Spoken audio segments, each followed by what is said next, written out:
You're listening to the Sentimental Podcast. Shall we begin? Welcome back to the Sentimental Podcast, where we discuss mental health themes from cinema, television, and popular culture. I'm Jeffrey Jones, and I'm a filmmaker and professor, and I'm joined, as always, by my brother, Dr. Joshua Jones, who, in high school, was often called his own House of Dynamite, and he is a general and forensic psychiatrist. Oh, Jeff, hey, it's great to be back with you. I haven't seen you in a long time. Viewers and listeners haven't been with you in a long time. Jeff, for our viewers on YouTube, tell me, what do you think of the new glasses? Ooh, those are nice. I didn't even notice they were new. Yeah. Makes me very fast. Sure. We obviously, want to hear honest feedback. Give Josh the honest feedback so that I don't have to. Okay, so today, Josh, we're talking about House of Dynamite, which is the name of a ramshackle tourist trap where washed-up stuntman Burt Reynolds takes a job. Whoa. What? Yeah, the 1978 Burt Reynolds movie House of Dynamite? Was that not what we were doing today? I think we're doing The House of Dynamite. The Netflix movie. The Netflix movie, yeah. Oh, yep. About the nuclear proliferation and whether or not to destroy the world? Mm-hmm. Oh, man, I'm totally thrown off now. We have just disappointed two people. Okay, well, oh, man. All right, well, what were you going to talk about today, Jay? Tell them what, I guess, the topics you're going to talk about today are, because I'm not going to have much to say. Okay. All right. Well, we're going to discuss a lot of filmmaking topics today, Jeff. This is going to be a heavy Jeff Jones episode. I want to know your takes on the structure of it. I want to know your takes on the ending. We're going to touch on our comparisons to some other end of the world movies. But from the mental health world, House of Dynamite does give us a unique opportunity to explore different characters' responses to extreme stress, including the classic fight and flight responses, as well as more recently understood freeze and fawn responses. Yeah, that's so interesting because I've as a kid it was like fight or flight, and that makes sense. But there's more, and I'm excited to talk about those additions because I do think that they make a lot of sense. And I'm excited about talking about how we can actually actively apply our daily life, the 4 F's around our daily lives, and that'll be a fun part, I think, of this discussion. It is really lucky that as we find out more responses, they all begin with F.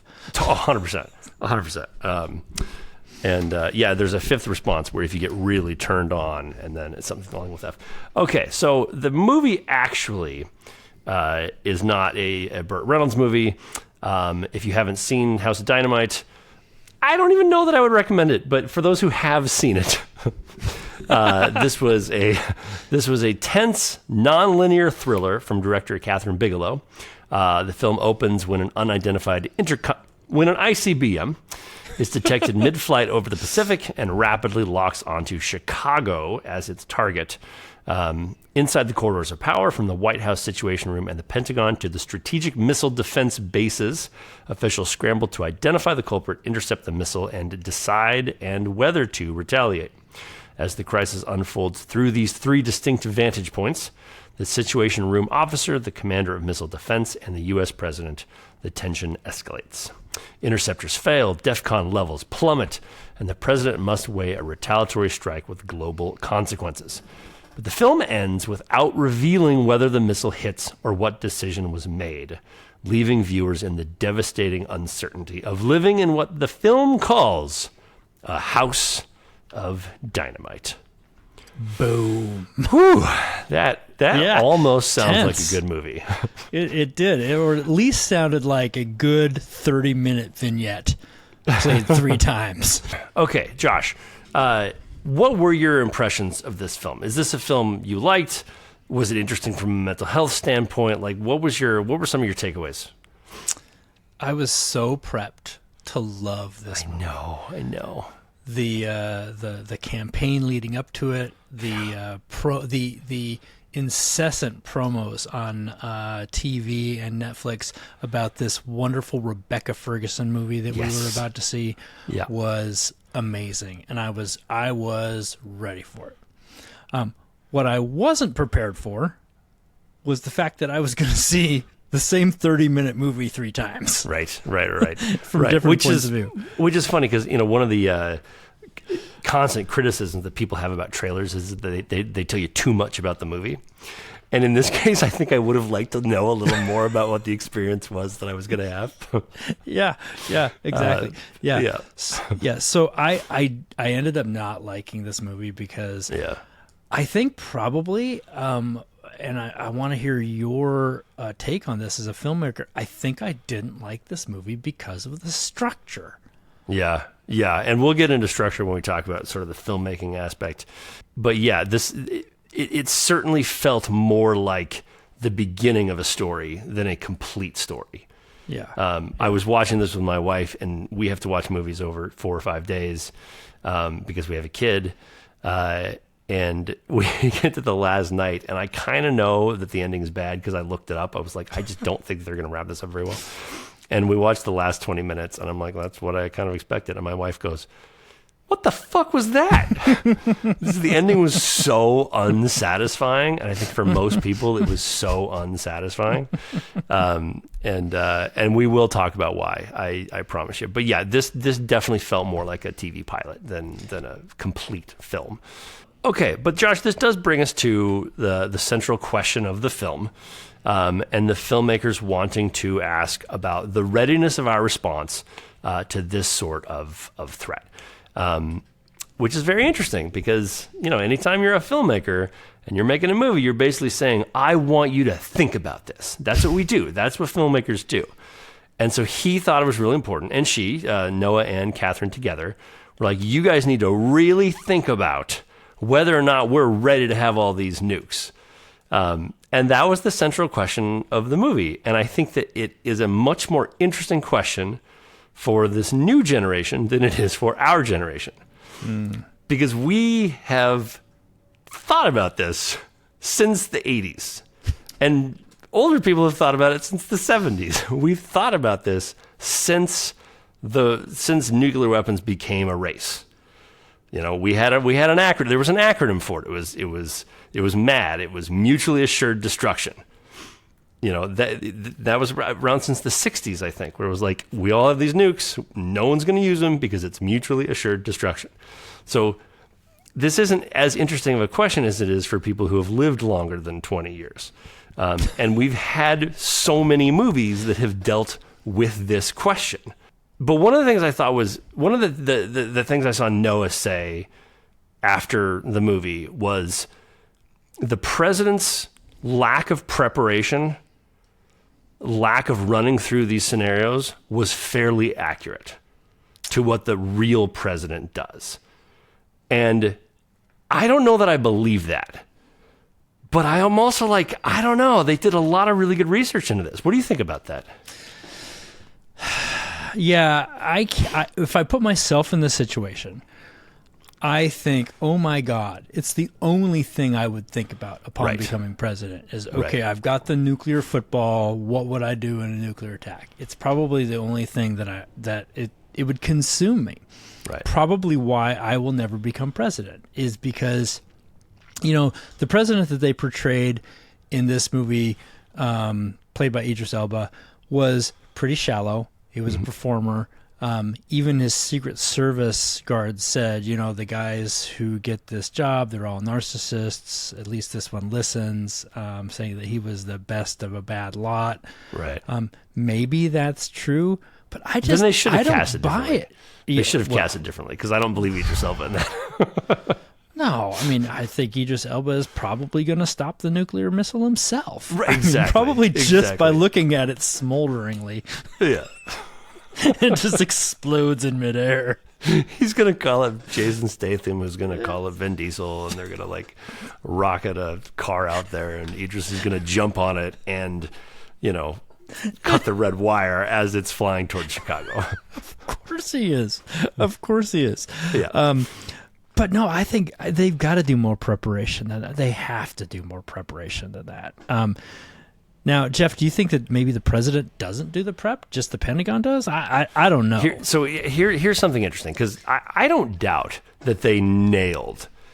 I don't doubt that they nailed this, because this is the type of filmmaking that they do, and so I think that they wanted to make this as accurate as humanly possible. So I actually believe it, and I think it's a little bit like.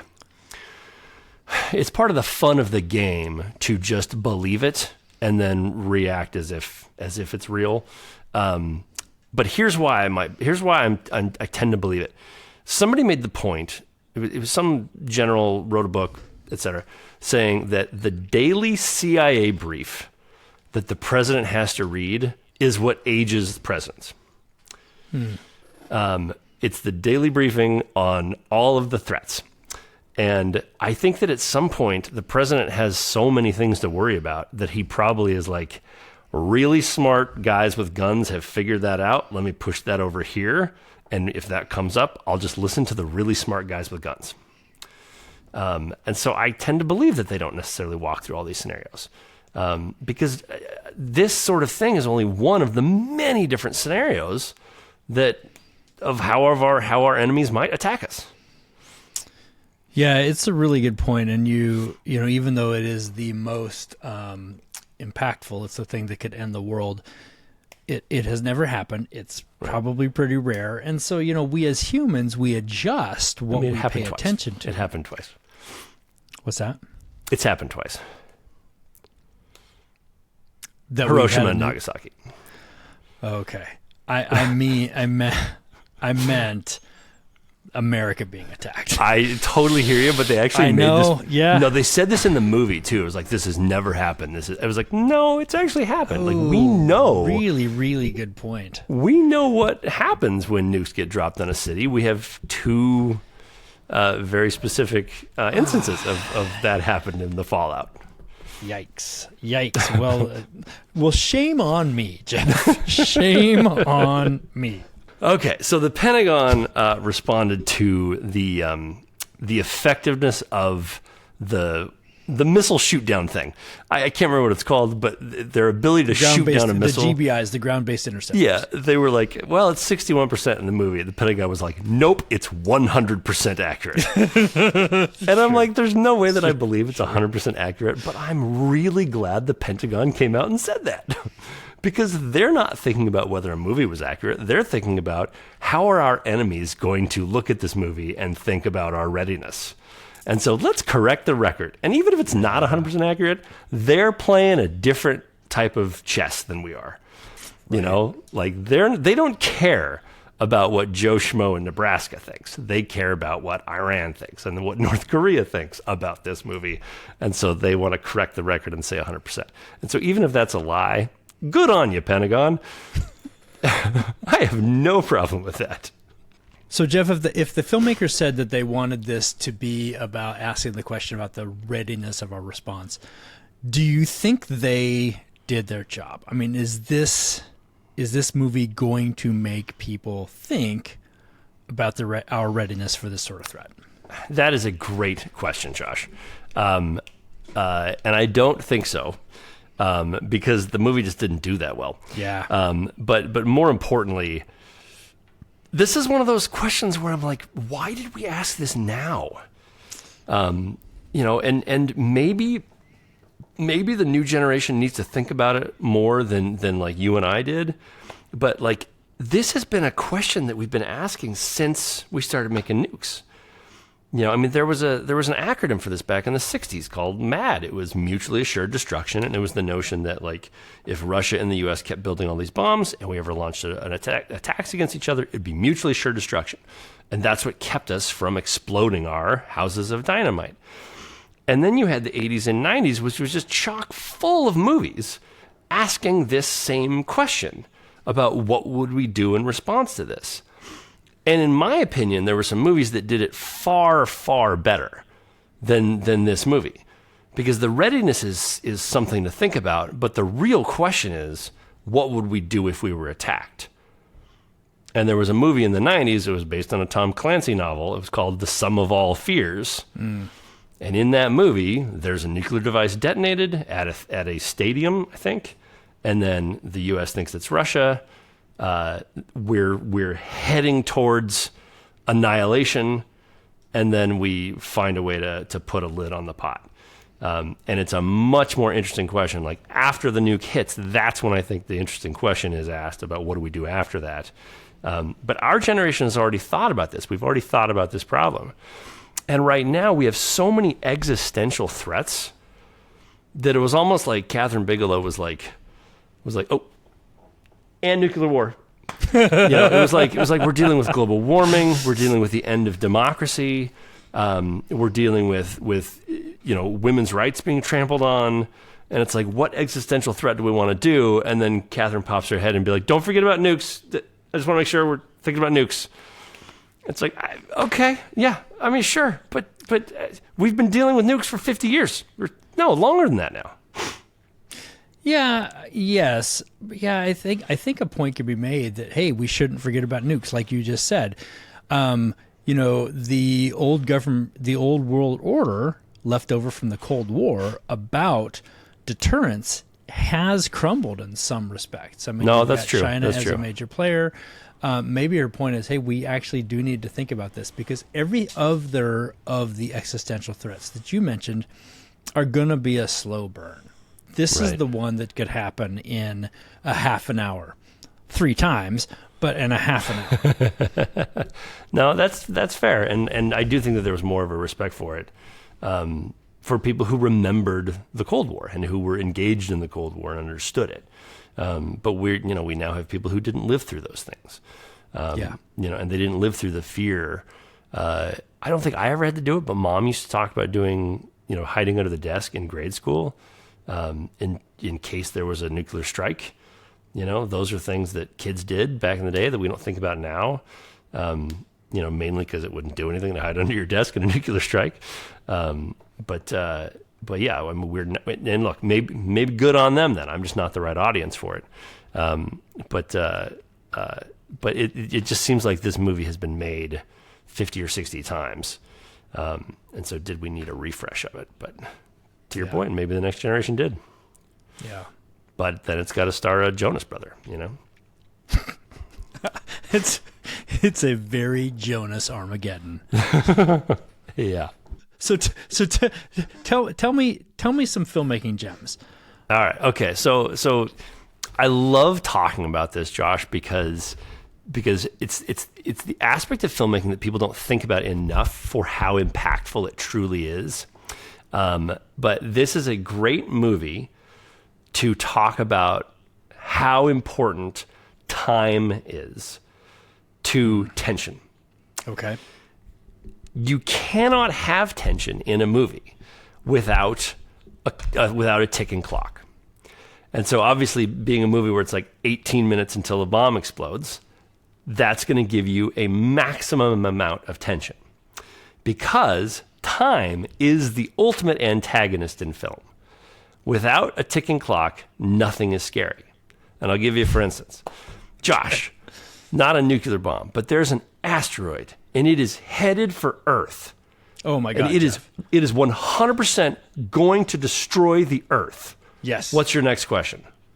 When? 50 million years from now. Okay, we got some time. You don't care if it's 50 million years from now. You don't do anything about it. But if I say it's 15 minutes from now, now it's tense. And so a really good filmmaker knows how to use time to raise tension and deflate, and raise and deflate. And that's what we're always trying to do, is take you on this journey of emotion and of tension. And you do that through the manipulation of time, not plot, not character, but the manipulation of time.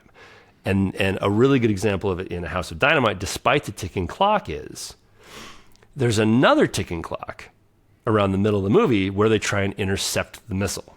Right, yeah, yep. And so in that moment, that's the moment of peak tension, and it fails. And the tension is actually released a little bit because now we have a little more time before the next big thing is going to happen. And so And so time was masterfully used in the first 30 minutes of this movie to raise and lower tension. And if you can remember to think about the effect of time as a filmmaker, you will write a much more interesting and much more tense film.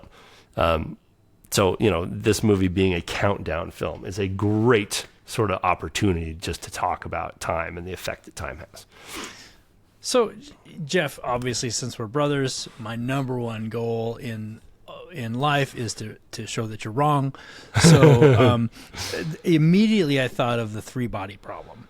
Okay. As a movie, as a novel, and then as a series in which the threat from these aliens is lifetimes away.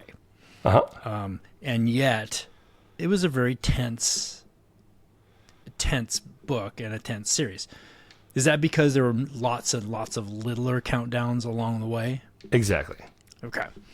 And also at some point, I didn't see the Netflix adaptation of it. It's good. The ending of Three Body Problem is wild. It is wild, and it happens, I think, thousands of years in the future. There's only two people left in the universe. The universe has folded in on itself and has become a two-dimensional space. Like, none of the original characters are alive anymore. It's so wild and imaginative that it just takes you on this insane journey. But all the main characters are long gone. Like, it is a vastly different experience. It's one of the reasons why it's my favorite trilogies of all time. Is it takes the sort of the traditional rules and just drops them on their head, and it's just compelling scene after compelling scene after compelling scene. And what Cixin Liu, I think that's his name, the different needles that he threads through this thing are like, they're just things I could never do. And I'm always massively impressed when people can think in ways that I can't. I'll watch certain even great filmmakers and be like, I think I could do that, but like, no, I could never write a novel like those. And I don't particularly think that the makers of Three Body Problem, the Game of Thrones guys, are particularly great filmmakers. So I actually think I could probably make a Netflix series. Can't write the book though. But that's an interesting question, and I should watch the adaptation to see if it holds up. A couple other just tiny things with filmmaking, Josh. There was a quick moment at the beginning that I thought was brilliant. And this sort of speaks to like the exposition phase of a film. And this is back when I thought the movie was going to be about Rebecca Ferguson. Yeah. The way that we choose to show and prove who our characters are is very interesting. It's called the exposition phase. And there's a moment where she's just clocking in, goes to the cafeteria. Somebody has ordered something and she's like, "Oh, new here?" And she's like, "Oh, yeah. How'd you know?" It's like, because you ordered something slow and you got in everybody's way. And it's such a kind of blink and you'll miss it moment, but it sets up that it's like, this is the queen tactician. Every moment of her life, she's making strategic decisions, even how she orders her breakfast. And that sets up who her character is. And so we just believe right away she's the ultimate tactician, because she even thinks about it in the way she orders her breakfast. That's a great moment of what we call exposition. The problem with this movie is that we had a lot of those exposition scenes for characters that we never really saw again. And this, Josh, is the beginning of my conspiracy theory about this film. Okay? This was a perfect first episode of a limited series. This was not a great movie. And you had so many characters that were introduced and then not paid off that part of me wonders, was this scrapped as a limited series? And so it was sort of the intention to like not make a movie, but to like make a limited series. And here's where the conspiracy theory part comes. There was a show called Paradise that came out a little bit before A House of Dynamite, and it did everything House of Dynamite was trying to do way better. They end up, locking them in a hole in the ground and start a new community, and it's paradise. In House of Dynamite, they're all headed to Peoc. All these characters are headed to Peoc, which is the underground bunker. So we've introduced all these characters who are now going to engage with each other in Peoc, and we just never get to see them do that. So that's where everything looked like it was heading. And so I just wonder if this was the first episode of a limited series that got scrapped and they decided to make it a movie. I don't know that for sure. I doubt that that's true, but there is that part of my brain that's like, can't help but wonder, because there's no way that you write this movie like this. And so in the absence of something being possible, whatever's left, however improbable, must be the truth. And so that's why this is a conspiracy theory for me of this was supposed to be a limited series. Jeff, that is a great conspiracy theory that you came up with. Thank you. Yeah. Did you come up with that? Yep. Absolutely. No, did. you did not. Yes, did you we really? did. Yes, I did. Yeah. I told you said about we there. You said we. No, I told you about that when we were first talking about this back in the day. But that's okay. I love how you fleshed it out. I love how you fleshed it out. You gave. I don't always know where I get my ideas. I came up with it, and you gave it the old one too. It's totally fine. Yeah, totally fine. Yeah. All right. Well, fair enough. But Josh. I really well agree, done. Jeff. But I really agree with you. Yeah, I mean, you had the B-2 bombers that they gave a little backstory to. You had the FEMA gal. That the bombers about. where it was you had the daughter of Jared Harris in Chicago. I mean, even who they cast as the daughter, Caitlin Deaver's like a big deal. That was a tiny role for Caitlin Deaver to take. Like we needed a redemption arc between father and daughter. Like there was a whole arc that could have been made there. Well, we weren't going to get it because Jared Harris jumped off the building, but sure.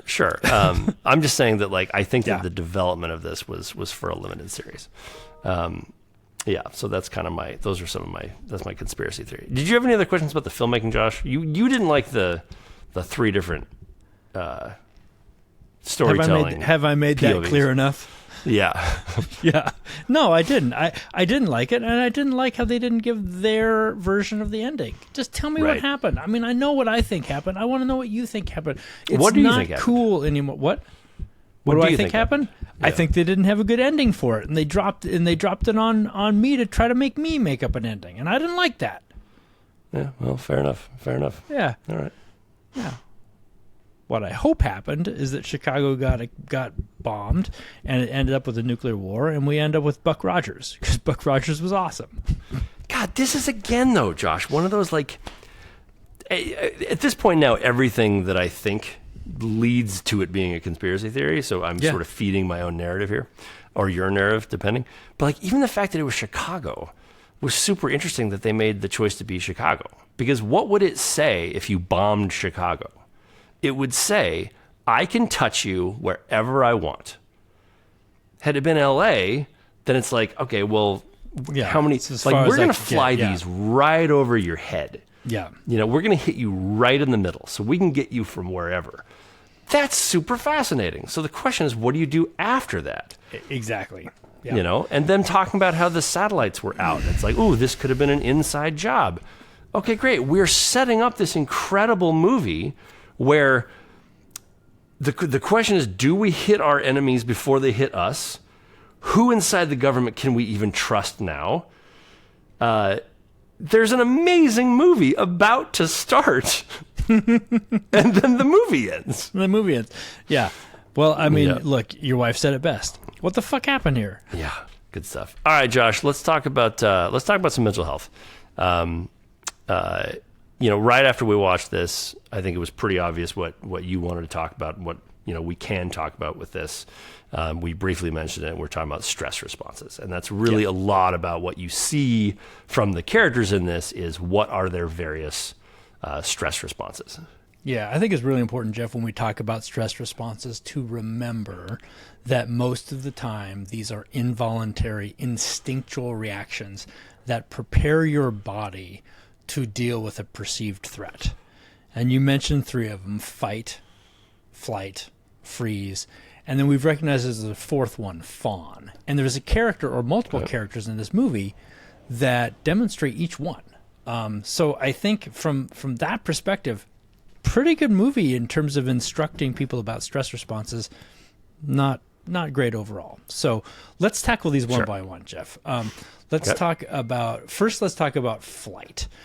So flight is when the body prepares to escape the threat by running away or retreating to safety. And in this movie, this is typified by Secretary of Defense Reed Baker, played by Jared Harris. He is immediately distracted from the threat by thinking about his daughter and attempting to reconnect with her. He didn't really stress action or getting her out, more just dropped into their previously existing tension.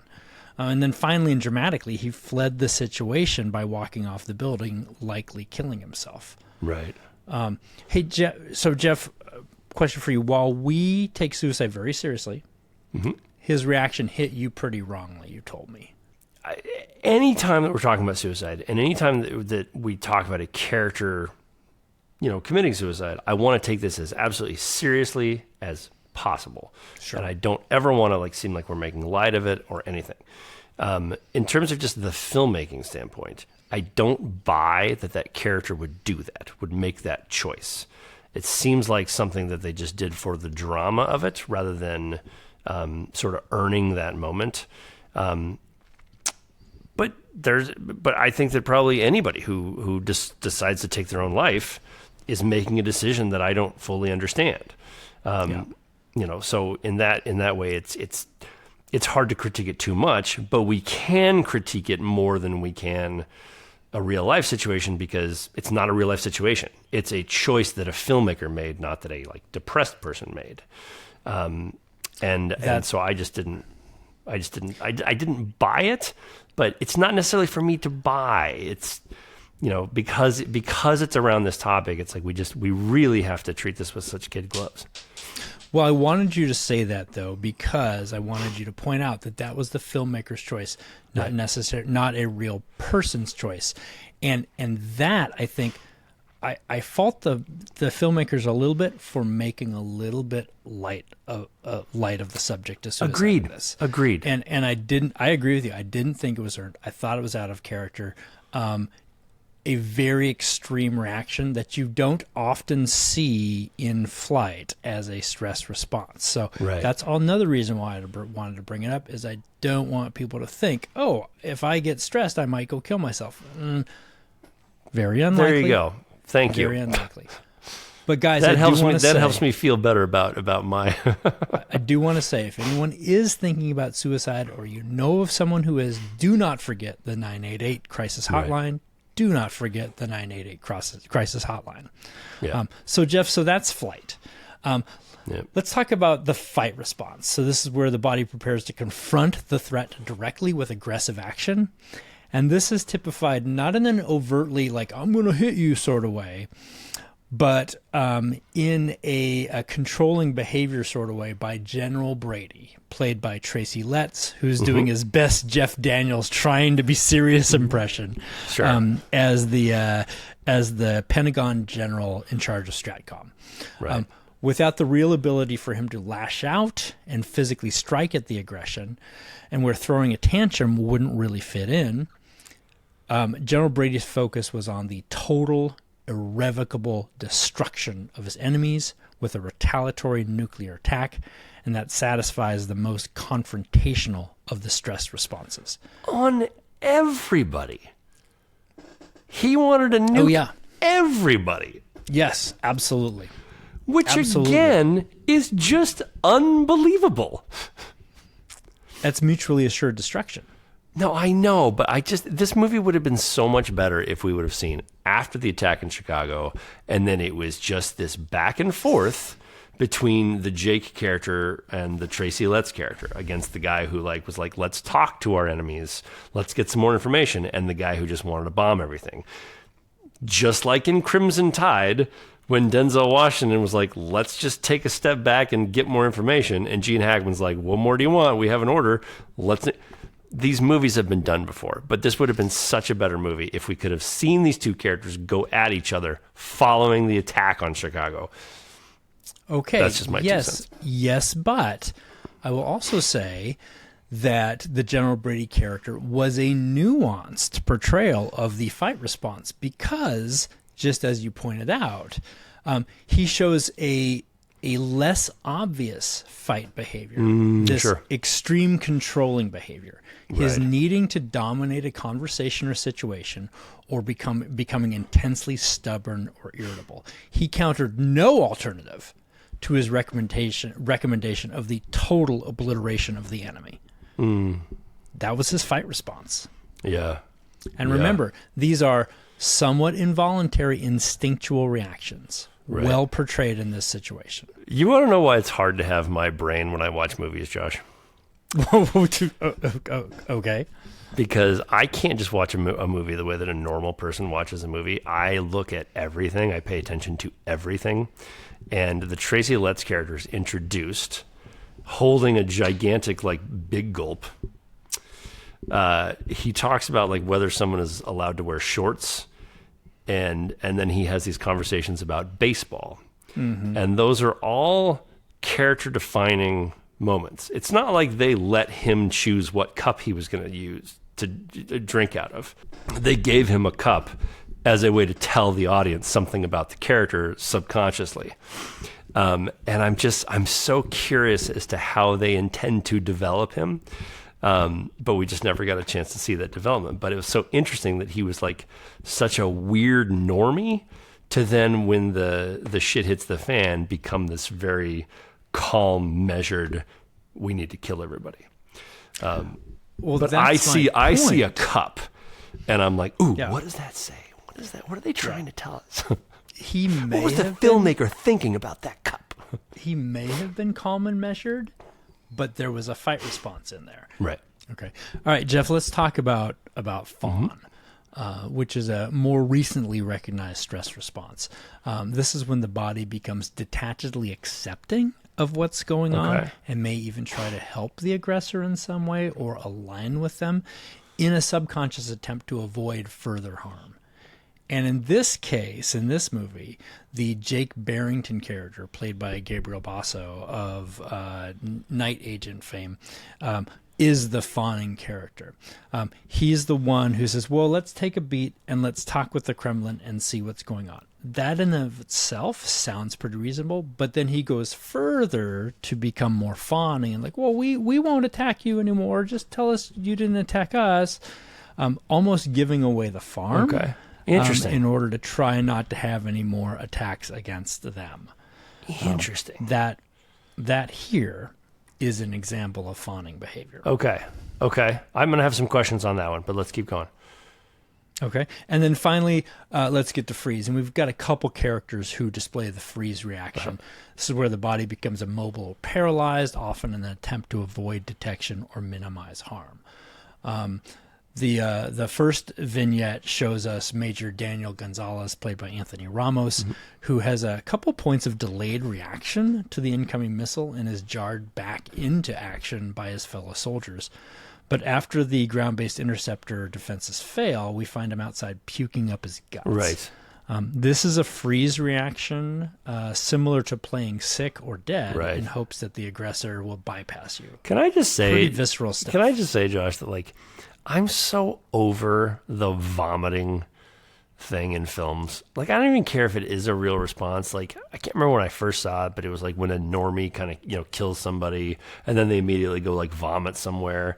It's such a trope now to watch someone oh, I'm so distraught about what I did that I'm going to throw up about it. And I'm just ugh, I get it. You're distraught. We need a new way to show that characters are distraught other than seeing them, throw up. I'm just over it. That's one of those ones that I'm over. When another one is when a character is going to choke somebody out and somebody reaches over and grabs an item. It's you can see that's unrealistic. I don't ever want to see it again. It happens way too often. The number of deadly items that are always within someone's reach when they're getting choked out is just too much for me. So that's a trope that I'm like, I don't need to see someone throw up on camera again, ever. I don't care if it is a good freeze response. I don't want to see it anymore. And it's not even that I don't want to see vomit. I'm just tired of like, I get it. Oh, you're so upset. Oh, God. Well, another character that gets really upset, Jeff, and freezes up here, is the otherwise unnamed president, Idris Elba. Oh, okay. And what I thought was a pretty wasted performance by the coolest actor on earth. Okay. He froze while trying to determine what to do in response to the attack. Right. This was, for me, the least convincing portrayal. Oh, interesting. As we talked about before. You didn't think the I think that portrayal was good itself?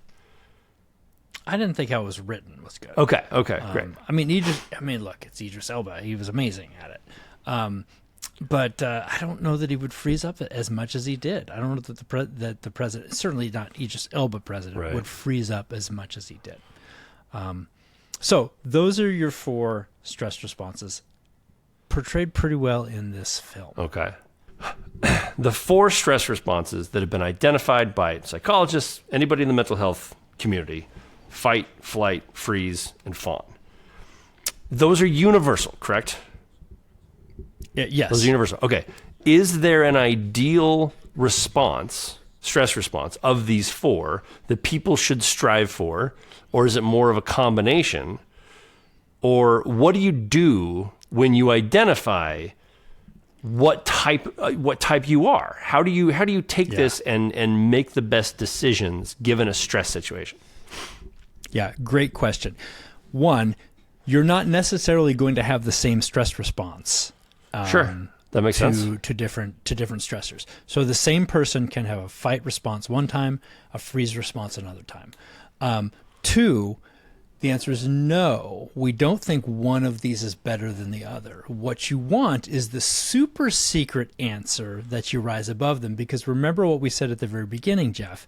These stress responses are involuntary instinctual reactions. There you go. There it is. So what you really want to do is you want to have a voluntary, prepared reaction. Gotcha. To the stress. And so if you find yourself in fighting or freezing, that's when you have to be like, I'm having a stress response. I need to bring down the stress so that I can meet this moment. Yeah. Something along those lines? Right. Yes. Okay. And it can be done. Yeah. Okay, but let's talk about that then, because I think you're right. I think all the portrayals make sense. And I also think that this is such an extreme situation that if you do train for it, you're still going to probably have these involuntary stress responses. So I think that that's a very realistic part. I love the moment where, one of the guys who his job was to knock the bomb out of the sky was like, we did everything right, right? We did everything right. Like, I just want to... I follow orders. That's what I do. I just want to make sure that, because people are going to die. Did I follow the orders? That seemed very real to me. As a stress response. But so here's the fascinating question. You have all the military side who have trained and drilled and trained and drilled, and the president side who doesn't seem like he's thought about this at all. There's a takeaway here for people at home about how much you should think about the possible stressors in your life before they happen. Should we be drilling the different things that can happen? In a way, yes. Yeah. That is really the way to move these stress responses from involuntary to voluntary, is to drill, practice. Our military, like, let's talk about, SEAL Team 6, etc. These men and women, they have tens of thousands of hours of drilling and practicing to overcome the involuntary stress response in very stressful situations. If you talk about the Malcolm Gladwell 10,000 hours to become a genius at something, they're super geniuses in this stuff. And even then, they can develop one of these involuntary stress responses. Right. So for the average person to think about the catastrophic, I think you should think about these things. But don't just think about them in advance, because that just leads to worry, Right. and worrying can become even more paralyzing. What the trick is you want to actually do something about it. So don't just think about it. Get up, make a plan, write stuff down. Actually walk through with your family, a situation that could be very real. If you have a fire in your home, walk through with your family where you would go. Don't just talk about it, walk through it. You don't need to drill that every day. Right. But the more extreme the stress, the more you do need to drill so that you overcome it. Now, you've got to balance this. I mean, in fact, having a nuclear war is extremely rare. We don't all need to drill on that over and over again. But drilling on the things and practicing the things that you need to respond to will help you reduce your chance of being overcome by the involuntary nature of these stress reactions. Okay. The other thing to think about these stress reactions is that there's all this time to go over what you should have done, right, or what somebody should have done. And I really stress to people, try not to do that. Yeah. Give yourself and others grace Yeah. about their reactions. Yeah. Everybody reacts to stress differently. We can't necessarily predict it. So give yourself grace if you don't react how you, in hindsight, wish you had. There is an underrated movie called Battlefield Earth. It's Battlefield Los Angeles. What did I say? Battlefield Earth. So Battlefield Los Angeles. Battlefield. Okay. Sure. And it was an Aaron Eckhart. Aaron Eckhart, is that his name? And he's this old grizzled guy who used to be a platoon leader, and something bad happened, and now he's just like, he's trying to retire. And so his commanding officer is this much younger guy who has never seen real combat, and so this alien invasion is his first kind of foray. And the young guy's like, "Are you going to give me grief?" And he's like, "No, I'm going to follow orders. It's your platoon." And at some point, like the guy is just lost. They've met some aliens. He's like, "I don't know what to do." And Aaron Eckhart just says, like, "Dude, it doesn't matter. Go left, go right. It doesn't matter. Just say something. Just give an order, and we will follow it. But the thing you can't do is just stand still." And I was like, I just love that, because it's like, dude, let's talk about what we should have done later. Let's just do something right now. And that's the answer, it's at least it's the answer to the freeze response of, like, if you find yourself freezing, just start moving, just do something. But I think that's such an underrated film, and that was a great moment of just do something. It doesn't matter what it is. It doesn't have to be the best thought out thing ever. Just do something. And I think that's great advice in life. Like, I think too many times people get in this analysis paralysis, and they don't know, like, what to do with their life. And it's like, dude, just get up and do something, and then you'll figure it out from there.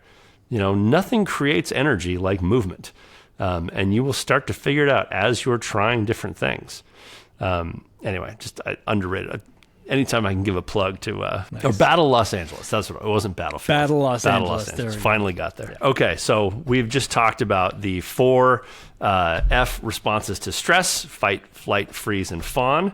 So today, Josh has the top 5 next stressors that start with F. And this is a list, as always, that nobody asked for. Had I known to ask for this list, though, Josh, I would have asked for this, because I think that this is actually really interesting. So this is the top 5 list of stressors that start with F that Jeff only has asked for. Josh, I'm not even going to ask if there's any honorable mentions. This doesn't feel like an honorable mention top 5. No. Give me number 5. No. Well, Jeff, this was supposed to be a humorous list, but as I went through and made these up, I'm like, these actually could be real. So number 5 is forget. Oh, okay. The mental system completely shuts down or blanks out. The stress is so high, you just simply delete the relevant information or the task itself. So, for instance, you're about to give a major presentation. You walk up to the podium, only to forget your own name and the subject of your talk. That's absolutely already stress response. How come your ilk hasn't... Yeah. Call up your buddies at the DSM-5. Get that one put in. Okay, number 4. Number 4, Jeff, is fidget. An unconscious release of nervous energy through small, repetitive, distracting movements. So, for instance, you're waiting for critical test results and nervously fidget by stacking and unstacking all the pens on the doctor's desk into perfect pyramids. That's fantastic. I mean, I'm constantly fidgeting with my ring, so like, there's even a I know. There's a whole consumer base for that with fidget spinners, et cetera, et cetera. Like, there's a market already for it. All right, that's a great one. Number 3. Number 3 is feign or fake. Pretending the stressful situation just isn't happening. So you accidentally walk into the wrong wedding, so you decide to fake knowledge of the couple by loudly complimenting a distant relative's outfit. Sure. Yeah. Polishing the brass on the Titanic. Like, we have there's even a phrase for it. I love that. Okay, feign, number 3. Okay, number 2. Number 2 is fixate. Your mind gets obsessively stuck on one minor non-essential detail while ignoring the immediate crisis. Like, your house is flooding, but you fixate on trying to perfectly center the painting above the waterline. I love it. Josh, these are amazing. This actually could be, you're about to change the nature of mental health here. All right, number 1. The number 1 stress response that starts with F. Is my favorite. Flail. Ah, dang it. A frantic, ineffective... I almost went with fart.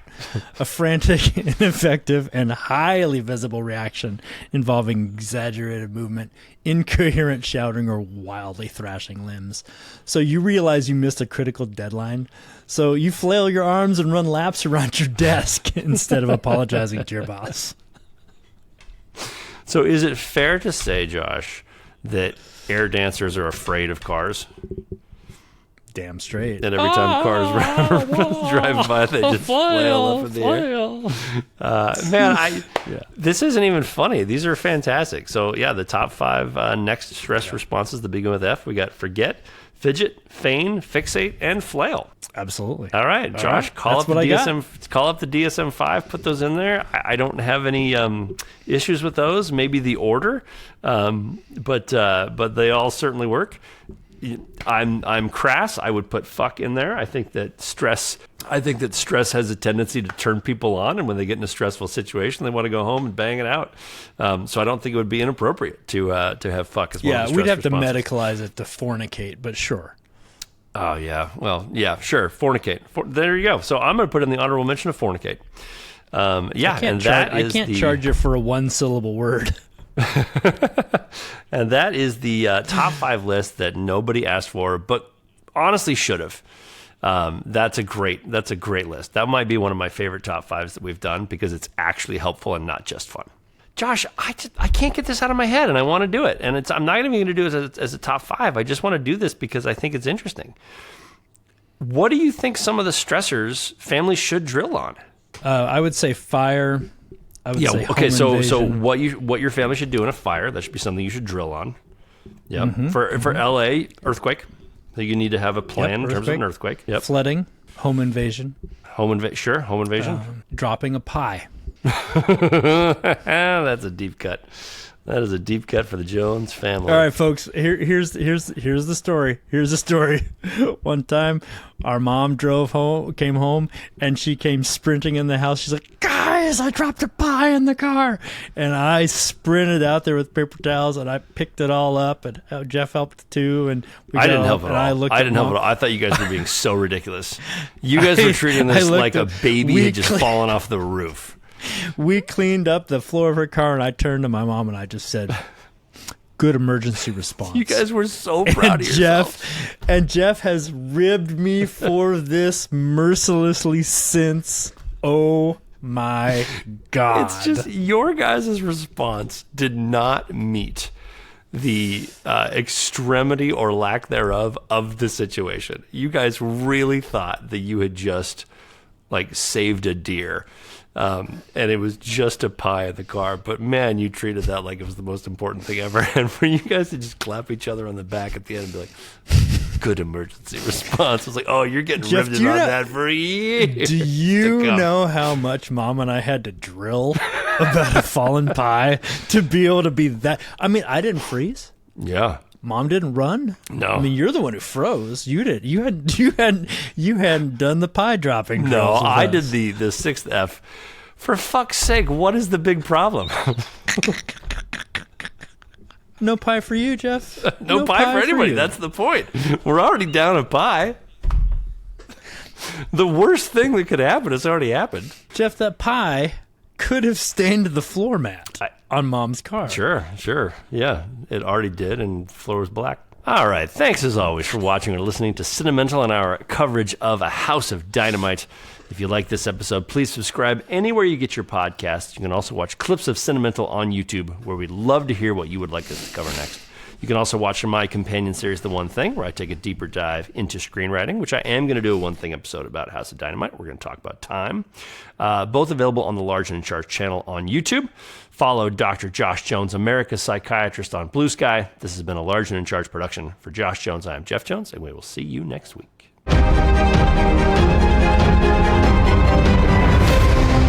I want you to hit me as hard as you can.